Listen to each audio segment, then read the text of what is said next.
Halo, assalamualaikum warahmatullahi wabarakatuh. Selamat siang. Kita ketemu kembali untuk siang hari ini. Kita akan melanjutkan pembahasan kita terkait dengan metodologi penelitian. Pada kesempatan ini kita akan membahas terkait dengan metode penelitian.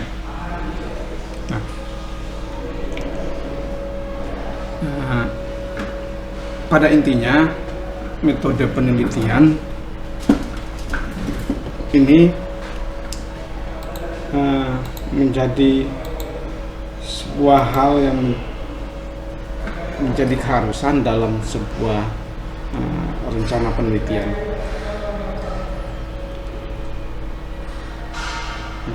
Secara umum, metode itu merupakan kegiatan ilmiah yang berkaitan dengan suatu cara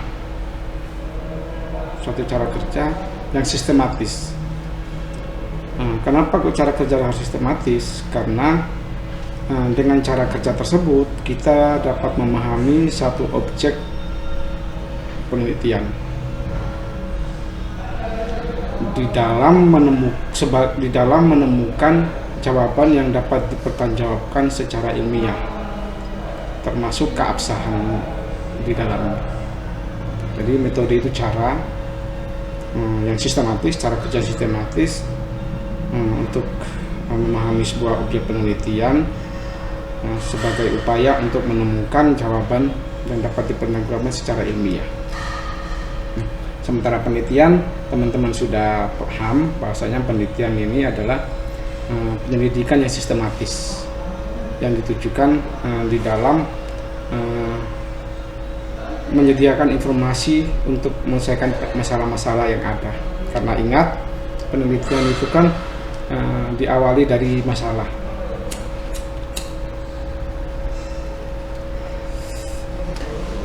Penelitian diawali dari masalah. Karena diawali dari masalah, maka harus dapat menyelesaikan masalah. Nah, secara keseluruhan, metode ilmiah lagi. Secara keseluruhan metode penelitian. Nah, metode penelitian itu sebagai upaya ataupun cara untuk memperoleh suatu data. Data ini nantinya akan dideskripsikan, dibuktikan dan dikembangkan maupun ditemukan adanya teori pasti.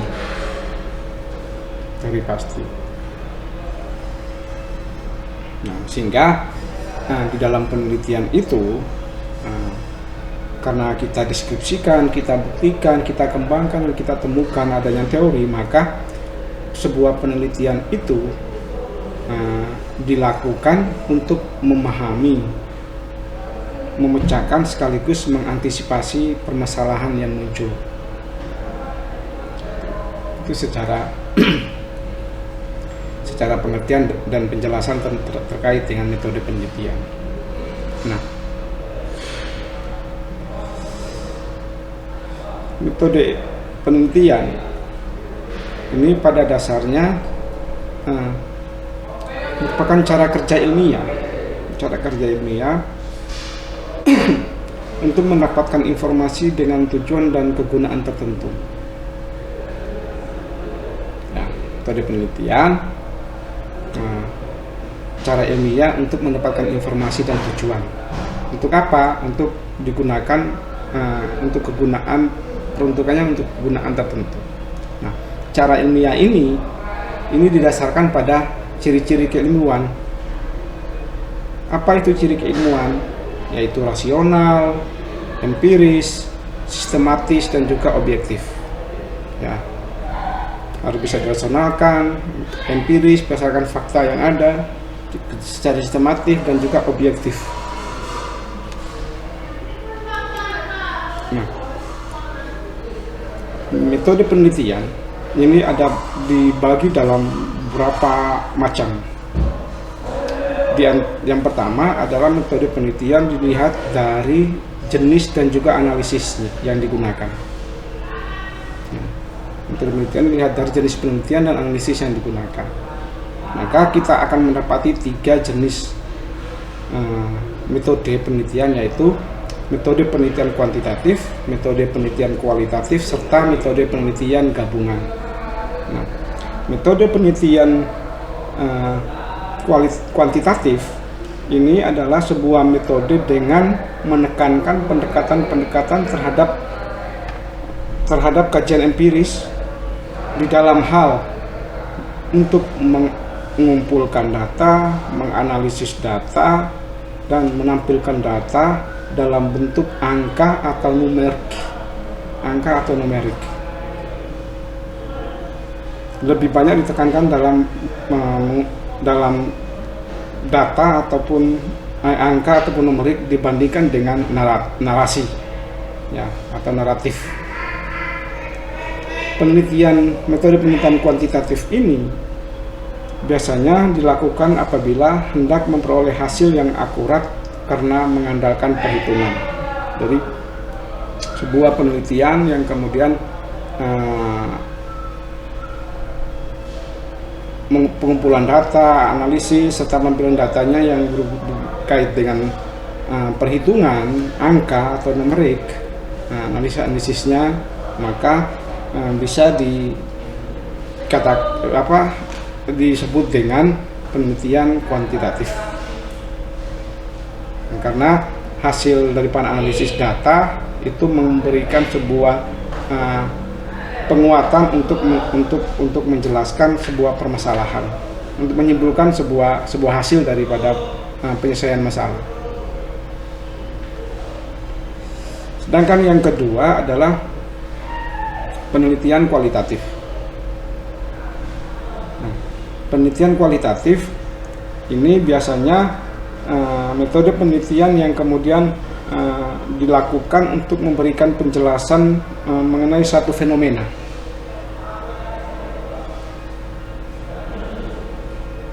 Memberikan penjelasan terhadap suatu fenomena yang diteliti dan nantinya akan menginstruksikan suatu teori yang berkaitan dengan fenomena tersebut.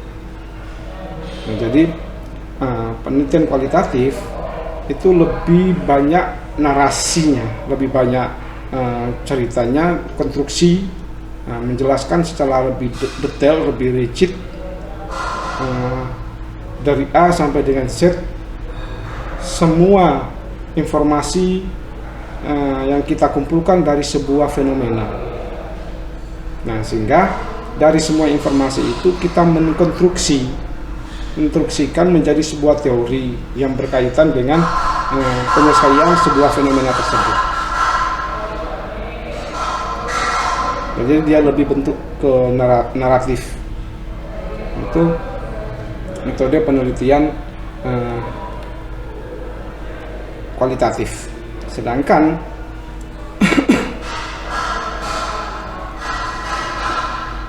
yang ketiga adalah metode penelitian gabungan. Nah, metode penelitian gabungan ini adalah metode penelitian dengan melakukan kombinasi, ya, kombinasi antara penelitian kuantitatif dan juga penelitian kualitatif.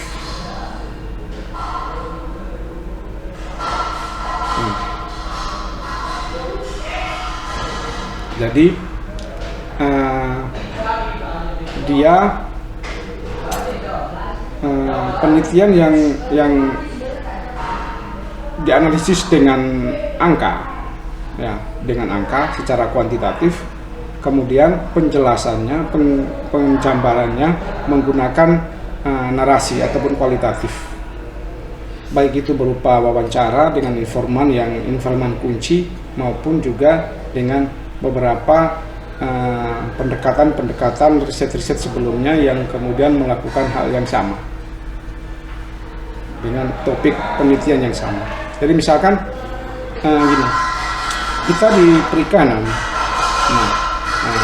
lebih banyak metode penelitian yang digunakan adalah metode penelitian gabungan. Kenapa? Karena misalkan kita mau meneliti tentang pengaruh, ya, pengaruh pemberian imunostimulan terhadap daya tahan tubuh ikan yang terpapar oleh virus, misalkan. Nah, berarti secara analisis datanya adalah kita menampilkan analisis data berupa perhitungan ANOVA ataupun regresi linier yang berupa angka yang muncul. Penjelasannya menentukan apakah ini berpengaruh atau tidak. Nah, sedangkan penjelasannya adalah kita menjabarkan, ya, kita menjabarkan, mendeskripsikan angka tersebut dengan penjelasan-penjelasan yang ada yang berkaitan dengan itu, berkaitan dengan hal tersebut. Jadi itu lebih banyak pada penelitian-penelitian gabungan. Nah, ini contoh beberapa contoh, bukan contoh ya, ini ringkasan terkait dengan penelitian kuantitatif dan kualitatif, di mana perbedaannya. Jadi secara tujuan juga berbeda. Secara kuantitatif, penelitian kuantitatif lebih banyak menjelaskan, mengontrol dan meramalkan satu fenomena melalui data. Jadi yang bermain adalah data. Jadi misalkan data kualitas air, nah, dari satu tambak, dari satu perairan, ya, perairan, ataupun dari satu tambak, ataupun satu perairan. Nah, kita bisa meramalkan satu fenomena ke depannya dengan data-data yang kita punya. Misalkan apa yang terjadi 10 tahun ke depan bisa kita ramalkan hari ini dengan berlandaskan kepada data-data kualitas air yang kita punya selama 10 tahun terakhir. Jadi data 10 tahun yang lampau itu kita analisis untuk meramalkan kualitas air 10 tahun ke depan seperti apa. Bisa kita menggunakan itu. Sedangkan pada penelitian kuantitatif dia lebih kepada memahami fenomena sosial melalui gambaran secara keseluruhan, secara holistik, secara menyeluruh, dan juga memperbanyak pemahaman secara mendalam. Jadi kita memahami fenomena-fenomena sosial yang ada. Jadi kita melihat segala sesuatunya itu tidak dari satu sisi, tapi lebih menyeluruh, dari semua sisi kita harus memahami itu. Jadi kalau kalian ingat prinsip daripada contohnya gini, prinsip dari kalau untuk penelitian kualitatif, dia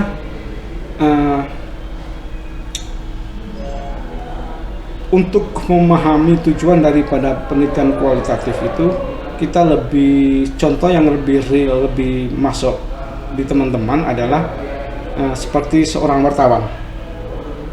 Seorang wartawan itu harus berpedoman kepada 5W1H. Apa, kenapa, bagaimana, untuk apa, dan juga siapa. Jadi semuanya kita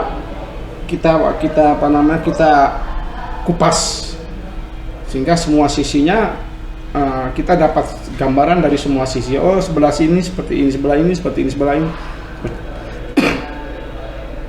Agar supaya kita memahami sebuah fenomena itu secara menyeluruh dan juga secara mendalam. Begitupun secara pendekatan penelitian yang kemudian digunakan. Kalau secara kuantitatif dia lebih pada deduktif.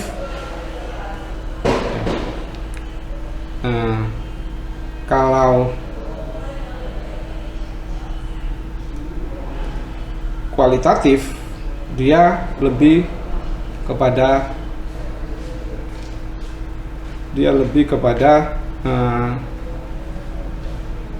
induktif.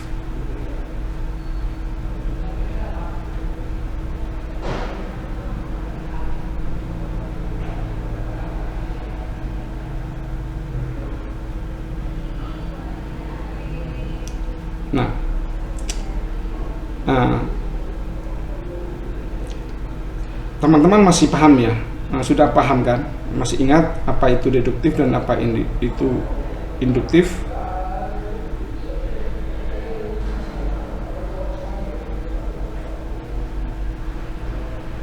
Nah, jadi deduktif itu dimulai dari hal-hal yang umum menuju ke hal-hal yang khusus, sedangkan induktif kebalikannya, mulai dari khusus menuju ke umum,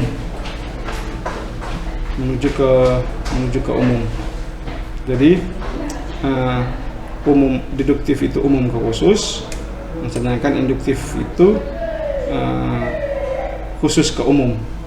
Jadi deduktif itu bertujuan untuk membuktikan satu kesimpulan berdasarkan apa yang sudah ada, ya. Sedangkan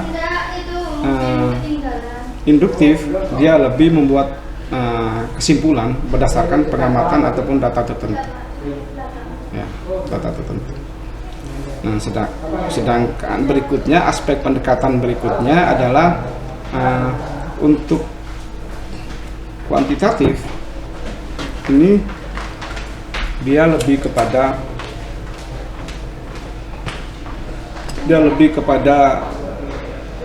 objektif ataupun bebas nilai objektif, karena data yang berbicara, sehingga kita tidak bisa berdasarkan sudut pandang kita, karena data yang menjelaskan. Sementara kualitatif ini karena kita yang mengamati, memahami fenomena sosial yang ada berdasarkan apa yang kita dapat, maka dia lebih bersifat berisi nilai-nilai. Nah, berisi nilai-nilai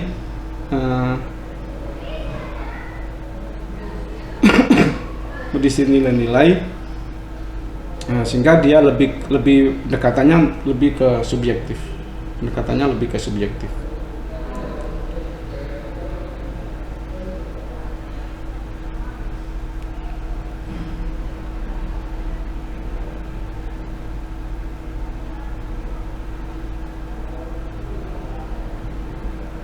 Pendekatan yang lain adalah penelitian untuk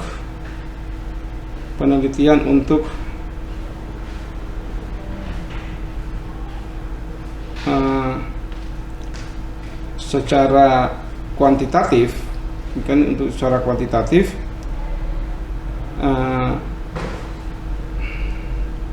kuantitatif ini dia lebih terfokus karena pada data-data yang ada, lebih fokus pada analisis data-data yang ada, sedangkan kualitatif dia lebih ke holistik, secara menyeluruh tadi. Jadi harus memahami secara menyeluruh dari sebuah fenomena.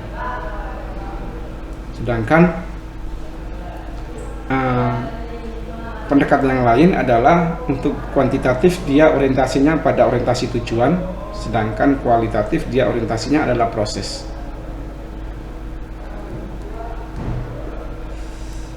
Jadi kuantitatif itu kita tahu bahwa data-data ini tujuannya adalah kita menampilkan data ini agar supaya menganalisis data ini agar supaya orang-orang dapat melihat hasil akhirnya seperti apa.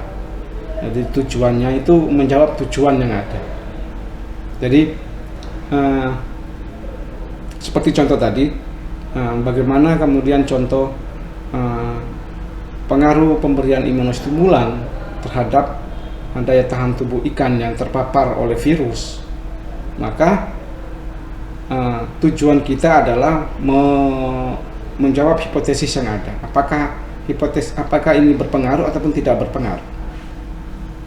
Sedangkan pada kualitatif dia lebih titik tekannya pada proses. Jadi proses untuk kemudian memahami itu yang menjadi titik kunci untuk melihat semuanya. Kalau tidak dapat secara holistik, hanya tertentu saja, maka tidak akan menjawab fenomena itu. Fenomena itu tidak terjawab, akan terus menjadi misteri. Jadi nanti ini berpendapat dengan ini fenomena ini, ada yang melihat fenomena dari sisi yang lain, pendapat yang lain, ada yang dari sisi yang lain, dari sisi yang lain. Jadi ada menjadi kemudian menjadi tidak apa namanya, kita tidak memahami sebuah permasalahan itu secara mendalam pada kualitatif kalau tidak proses yang dilakukan itu tidak secara holistik.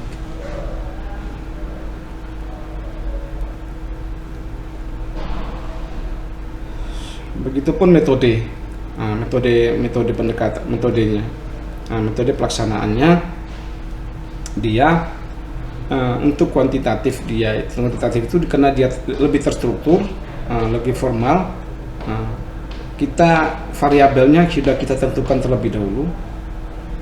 Karena kita sudah tentukan variabelnya, maka menjadi tidak luas. Sementara penelitian kuantitatif dia lebih kepada historical, karena kita akan merunut sebuah peristiwa, jadi secara historical, secara etnografis, jadi lingkungan juga mempengaruhi sebuah peristiwa itu terjadi, dan juga bisa juga berupa studi kasus, jadi studi kasus ini terhadap itu. Nah, sedangkan metode penjelasannya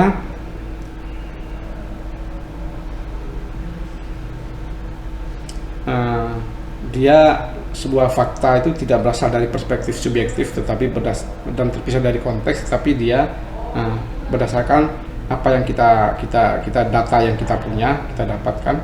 Sementara pada kualitatif dia berupa generalisil, secara umum, mengeneralisasi secara keseluruhan.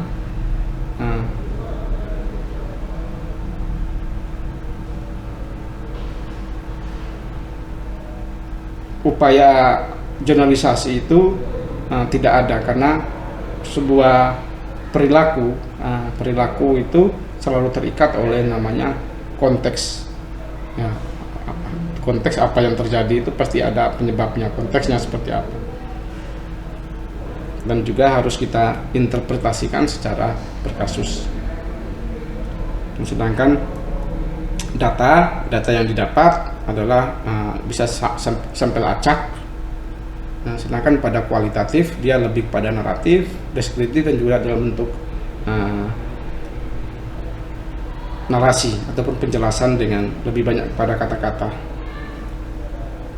dan lebih dititikberatkan pada dokumen pribadi, catatan yang kita punya di lapangan, dokumen-dokumen resmi lainnya yang berhubungan dengan itu. Sedangkan begitu pun secara analisis datanya, untuk kuantitatif itu dia secara deduktif tadi, umum ke khusus, dan juga dilakukan secara statistik, terutama data-data numerik yang biasanya dianalisis secara statistik tadi itu. Sedangkan untuk induktif, untuk kualitatif dia lebih induktif, yaitu menggunakan teori konsep.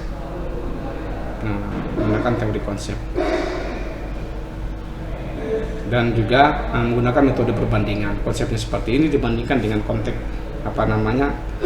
secara umum seperti apa.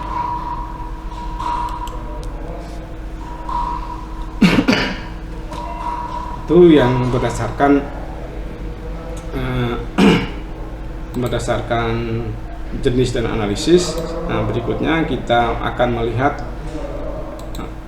metode penelitian secara teknik penelitian yang dilakukan.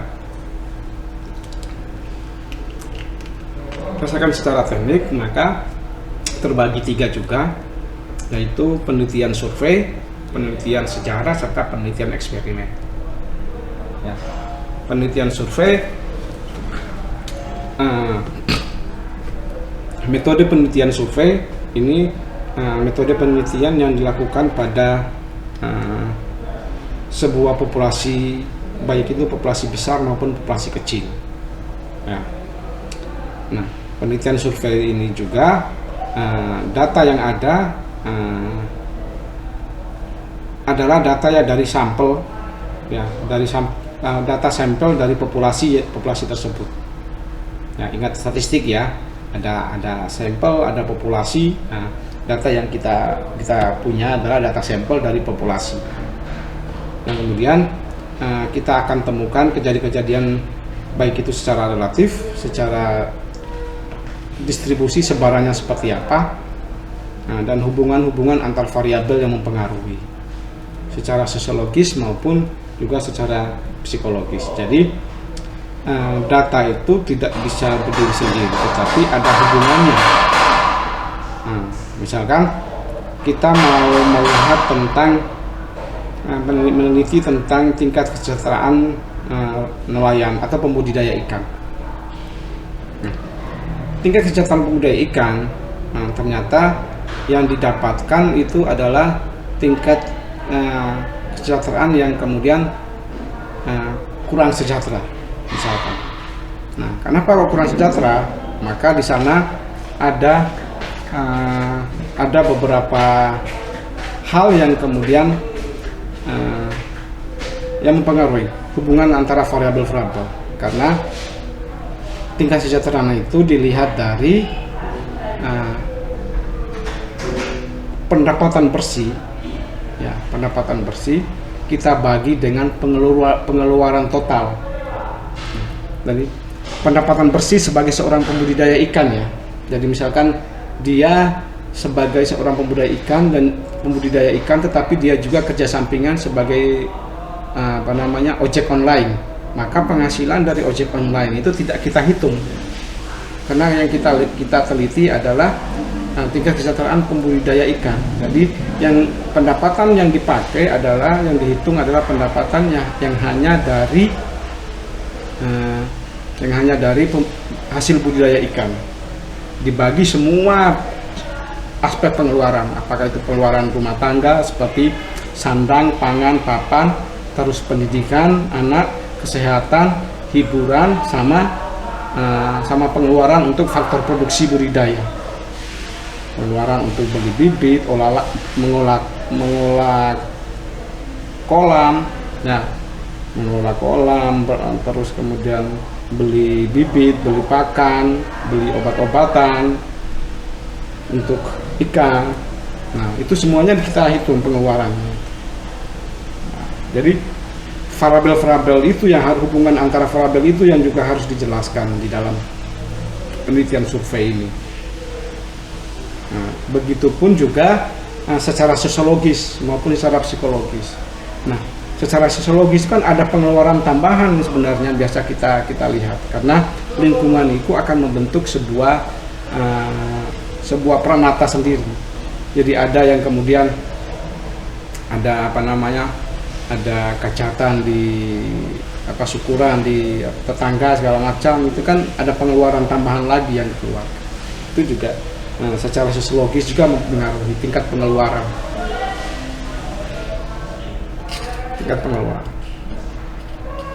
Itu yang berikutnya adalah penelitian sejarah. Nah, metode penelitian sejarah ini dia lebih berkaitan dengan analisis secara logis terhadap kejadian-kejadian yang berlangsung pada masa lampau. Nah, jadi dia analisis secara logis terhadap kejadian pada masa lampau. Nah, bagaimana memulai sebuah analisis secara logis? Nah, dia bersumber pada sumber data yang cukup beragam, mulai dari kemudian orang-orang yang berhubungan dengan sejarah tersebut yang masih ada, atau informan yang terlibat langsung ya dengan kejadian pada masa lampau itu.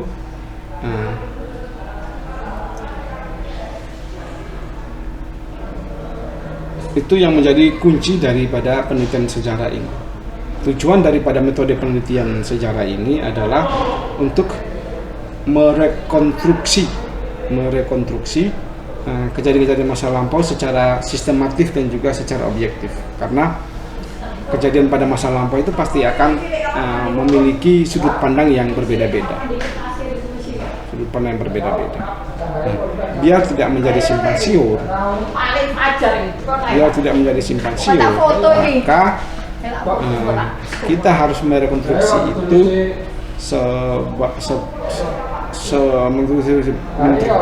merekonstruksi itu agar kemudian secara sistematis dan juga secara objektif, supaya tidak ada dusta di antara kita. Misalkan gini, misalkan kejadian G30 SPKI, ya, itu kan banyak sudut pandang dari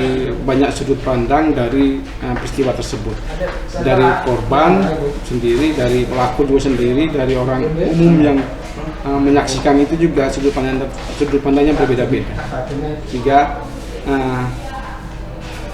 sehingga menjadi bias. Kita harus percaya pada yang mana, dari pelaku, dari korban, dari kesaksian orang-orang yang berhubungan yang di sekitar sana yang menyaksikan kejadian itu seperti apa. Sehingga penelitian sejarah ini kita lakukan untuk supaya kejadian itu menjadi tidak bias. Oke, korban kita wawancara, kita ambil keterangannya. Orang yang menyaksikan secara tidak langsung, menyaksikan peristiwa itu terjadi juga kita wawancara. Petugas yang berhubungan dengan kita wawancara, pelakunya juga kita wawancara, sehingga kita mendapatkan perspektif yang lengkap dari sebuah kejadian pada masa lampau itu, sehingga kita merekonstruksi, kenapa begini, karena begini. Nah, sehingga hasil yang kita dapatkan itu menjadi objektif. Berikutnya yang ketiga adalah penelitian eksperimen. Nah, metode penelitian eksperimen ini adalah sebuah penelitian yang berupaya untuk mencari variabel tertentu terhadap variabel lain dalam kondisi yang terkontrol dan juga secara ketat. Nah, ini kita di perikanan ini berada pada penelitian eksperimen ini, karena dalam penelitian eksperimen itu ada variabel bebas dan juga ada variabel terikat. Jadi kita akan kemudian melihat bagaimana pengaruh variabel bebas itu terhadap variabel terikat. Misalkan gini, pengaruh pemberian imunostimulan tadi ya. Pengaruh pemberian imunostimulan terhadap daya tahan ikan yang terpapar oleh virus. Jadi variabel bebas dan variabel terikat. Jadi variabel bebasnya adalah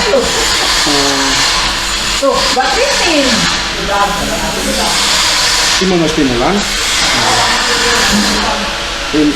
imunostimulan yang berbeda. Sedangkan variabel terikat adalah daya tahan tubuh ikan. Jadi ketika variabel bebas ini persentasenya berapa imunostimulannya dari jenis apa saja yang kita berikan, pengaruhnya seperti apa terhadap daya tahan tubuh ikan. Jadi semua hal-hal yang di luar imunostimulan itu kita kontrol. Bagaimana kualitas airnya harus sama, tidak boleh ada yang beda dan sebagainya. Sehingga yang dilihat adalah hanya pengaruh variabel saja. Berikutnya adalah metode penelitian berdasarkan pada tujuan.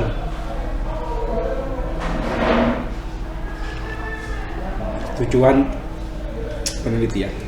Jadi kita menemukan ada 3 juga di sana, yaitu penelitian dasar ataupun basic research, ada applied research atau penelitian terapan, dan juga evaluative research atau penelitian evaluatif.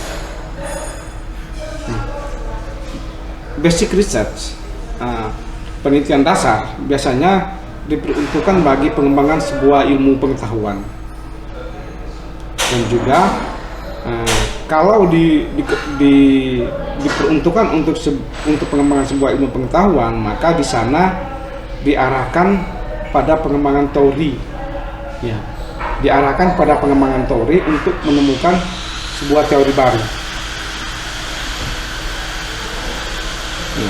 Sehingga inti daripada penelitian ini lebih fokus untuk bagaimana mengetahui sebuah hal itu terjadi, menjelaskan, memprediksikan fenomena-fenomena yang terjadi. Nah, itu yang kita teliti, fokus penelitian lakukan pada basic research. Jadi intinya adalah mengembangkan ilmu pengetahuan dan juga mengembangkan teori untuk menemukan teori-teori baru. Nah, kita berada pada hal-hal di sini, pada basic penelitian dasar ini. Nah, applied research atau penelitian terapan. Penelitian terapan ini adalah metode penelitian dengan jenis penelitian yang hasilnya dapat secara langsung digunakan untuk memecahkan masalah yang telah dihadapi.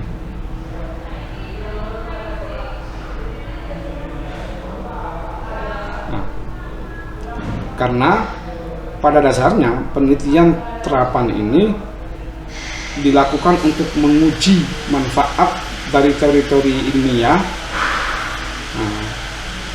sekaligus dia mengetahui hubungan empiris dan juga analisis dalam bidang tertentu.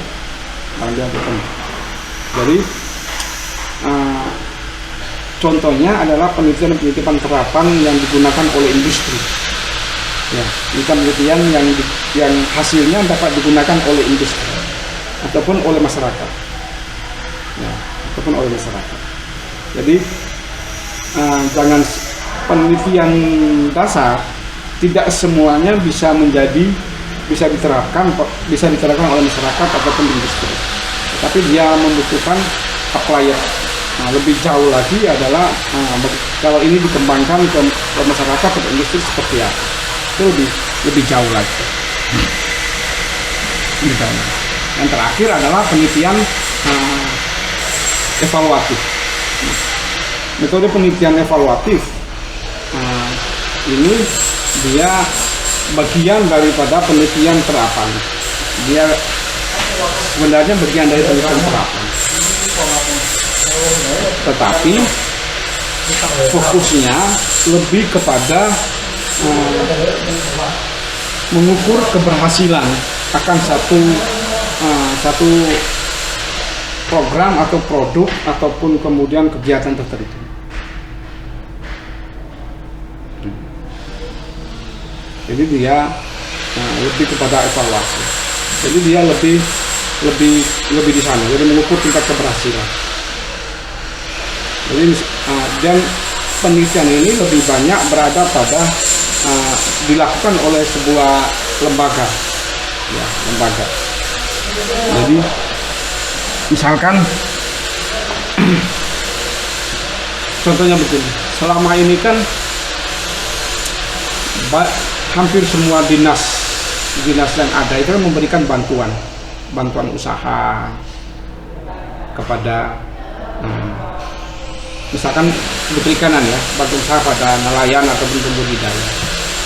Apakah itu bantuan dari dinas perikanan sendiri ataukah dinas koperasi, UMKM misalkan.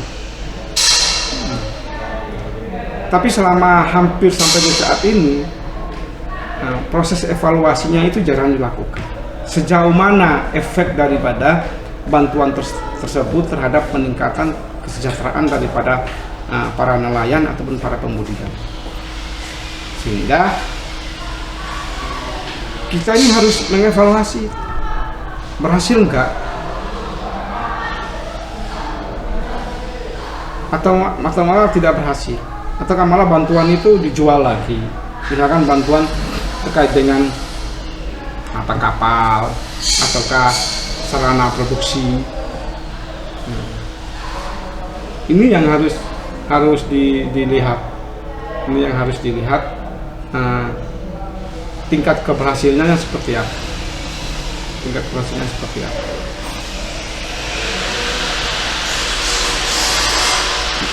Jangan sampai kita tidak punya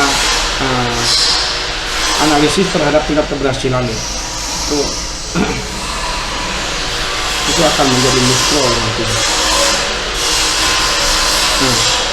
Berikutnya adalah metode penelitian berdasarkan sifat permasalahannya. Berdasarkan sifat permasalahannya juga ada 3, yaitu penelitian deskriptif, penelitian perkembangan, serta studi kasus, serta juga field research, studi lapangan. Ya. Penelitian deskriptif. Penelitian deskriptif ini dalam metode penelitian ini, dalam penelitian deskriptif ini, peneliti ataupun kita akan berusaha untuk memberikan secara sistematif dan juga secara cermat mengenai fakta-fakta aktual serta sifat daripada populasi tertentu. Jadi kita harus menjelaskan secara sistematis terhadap fakta-fakta yang ada. Fakta-fakta itu apa? Fakta-fakta yang secara aktual yang ada. Dan juga secara umum sifat dari populasi itu juga akan mempengaruhi sebuah penelitian. Juga kita jelaskan seperti itu. Kenapa seperti ini? Itu kan akan dipengaruhi oleh lingkungan kita. Ini dijelaskan secara deskriptif. Berikutnya adalah penelitian perkembangan. Nah, metode penelitian perkembangan ini biasanya digunakan untuk menyelidiki pola ataupun proses perubahan daripada suatu hal yang sebagai fungsi daripada waktu. Jadi ketika hari ini seperti ini, misal ke depan seperti apa, kan pasti ada perubahan karena fungsi daripada waktu itu akan memberikan pengaruh yang berbeda. Misalkan itu tadi ya.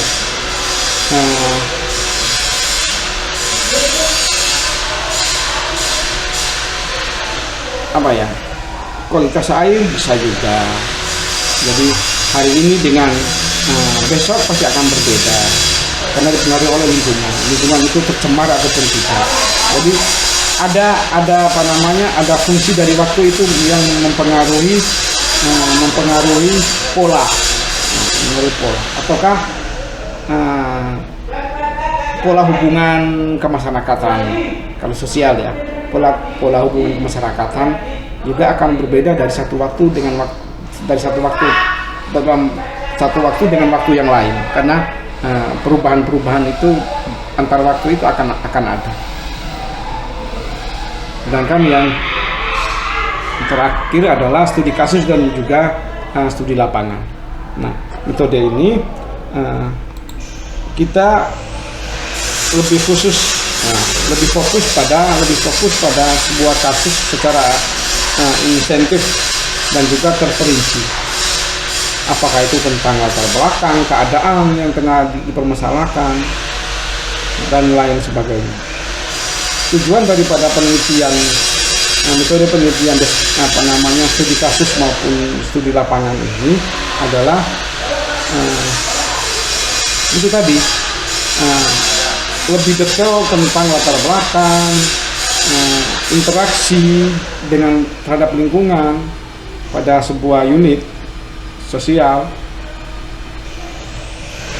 baik itu secara individu, secara kelompok, lembaga, ataupun masyarakat. Jadi dia lebih detail di sana, lebih detail di sana. Kita fokus pada kenapa, siapa saja yang berhubungan dengan itu segala macam. Lebih lengkap dijelaskan di studi kasus ini.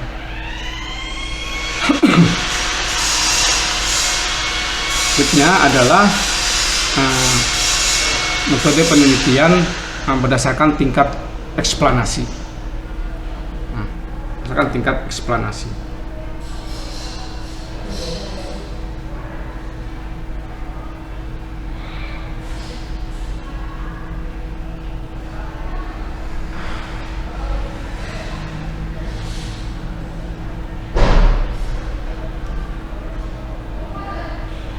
Nah, eksplanasi ini adalah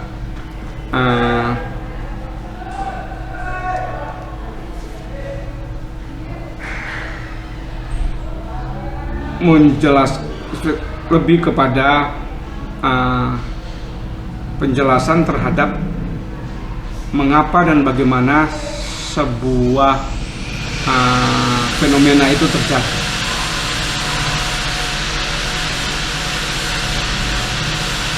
Nah, lebih tujuannya adalah memberikan penjelasan,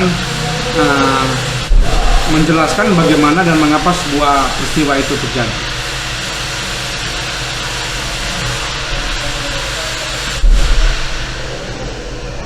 Ciri daripada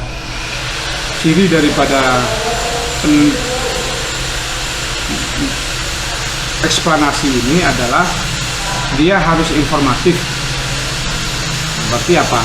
Informasi yang didapatkan itu harus kemudian jelas dan juga detail. Mau kita hasilkan. Yang kedua, faktual. Jadi berdasarkan pada fakta dan juga data yang ada. Harus berbicara tentang fakta dan data. Dan juga ilmiah. Ya. Penjelasan ilmiah dan juga secara kronologis. Berarti proses, menjelaskan secara proses kejadiannya secara terurut. Dan juga kausal. Kausal itu adalah adanya hubungan sebab akibat. Nah, berdasarkan ciri tersebut, maka terbagi di dalam tiga macam. Dari metode penelitian secara tingkat eksplanasi ini terbagi dalam tiga, yaitu penelitian deskriptif, komparatif, dan juga asosiatif. Kalau deskriptif tadi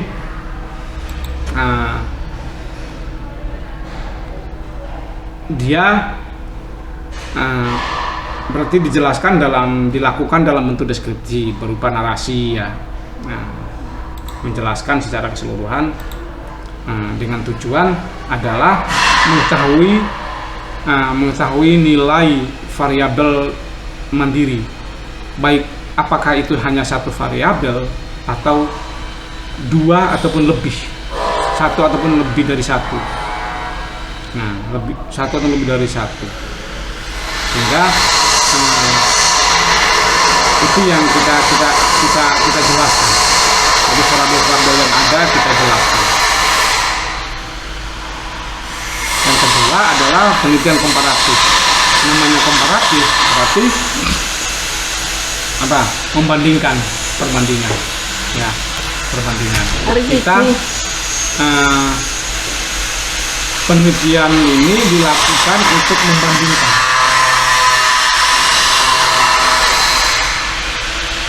Jadi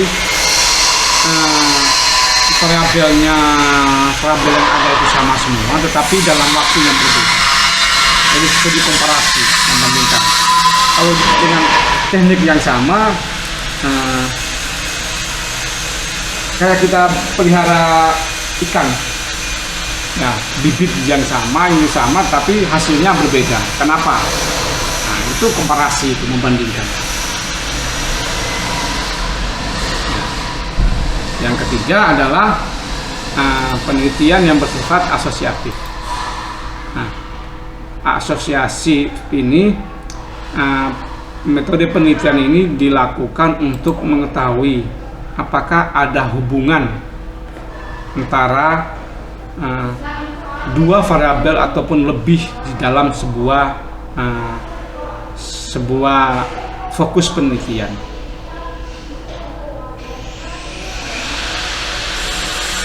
Nah, pada akhirnya nanti dibantu diperkuat dengan teori-teori yang berfungsi untuk menjelaskan, meramalkan ataupun hingga mengontrol suatu gejala yang muncul. Jadi ini menjelaskan secara detail pada nilai-nilai variabel yang ada.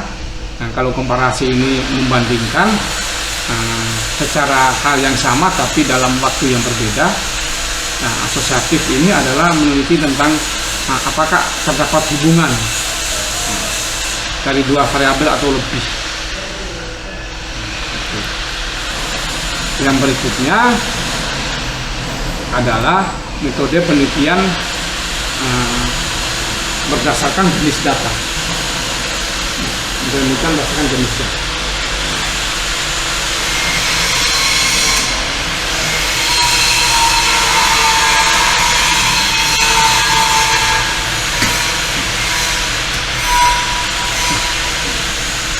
Berdasarkan jenis data, berarti hanya ada dua, yaitu data primer dan data sekunder. Kalau data primer pasti adalah kita mengumpulkan data dari sumber pertama. Jadi kita turun ke lapangan, kita melakukan sendiri, atau ini data primer. Baik itu kita lakukan dengan eksperimen, dengan kuesioner ataupun dengan wawancara. Kita mencari. Yang berikutnya adalah penelitian secara sekunder. Penelitian sekunder. Penelitian sekunder berarti penelitian dengan menggunakan data-data yang data-data bukan berasal dari data lapangan, tetapi lebih kepada studi pustaka.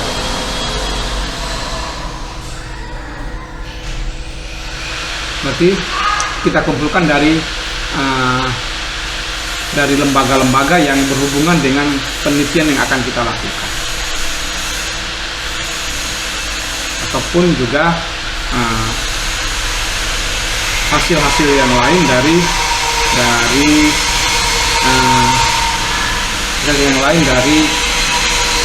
penelitian yang sama atau sejenis atau serupa.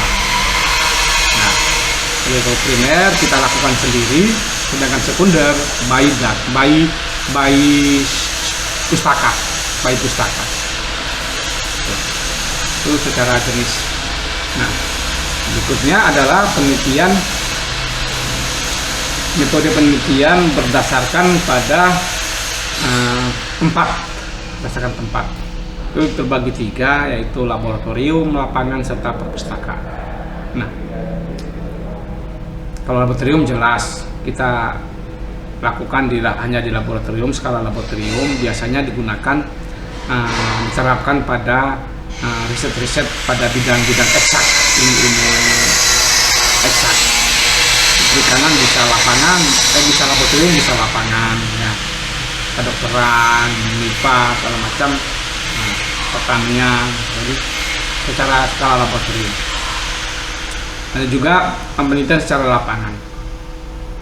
Di penelitian itu kita lakukan pada di lokasi target secara langsung. Biasanya riset sosial, ekonomi ini lebih banyak mengat pada riset lapangan. Ada juga kemudian penelitian perpustakaan.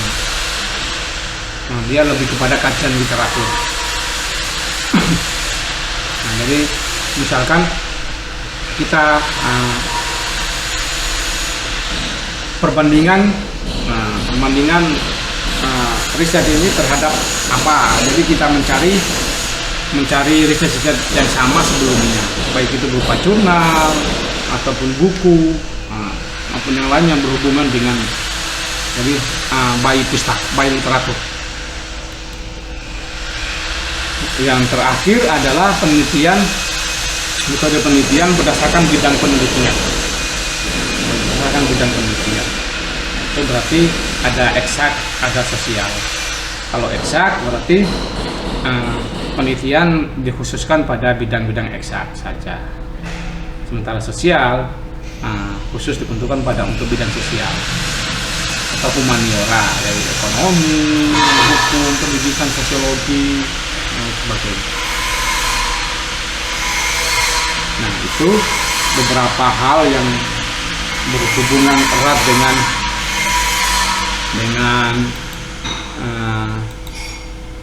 dengan metode penelitian. Yang jelas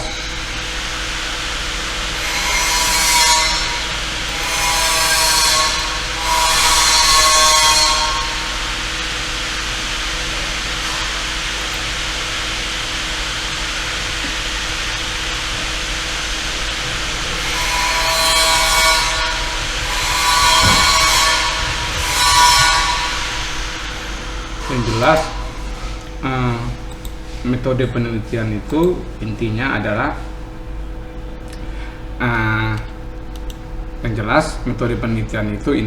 adalah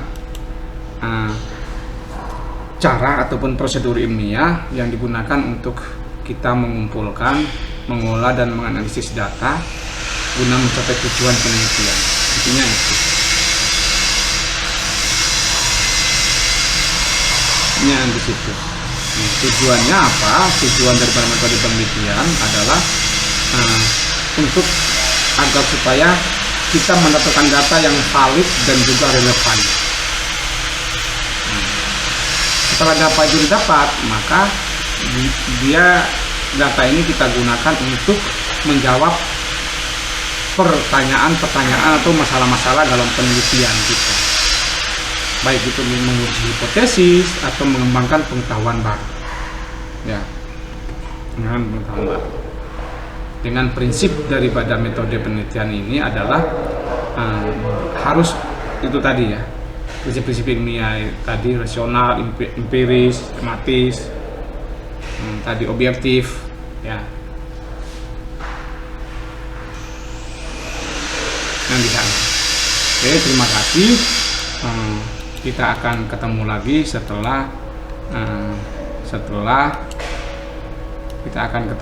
setelah ujian akhir. Kita ketemu lagi setelah ujian akhir. Terima kasih. Wassalamualaikum warahmatullahi wabarakatuh dan selamat siang.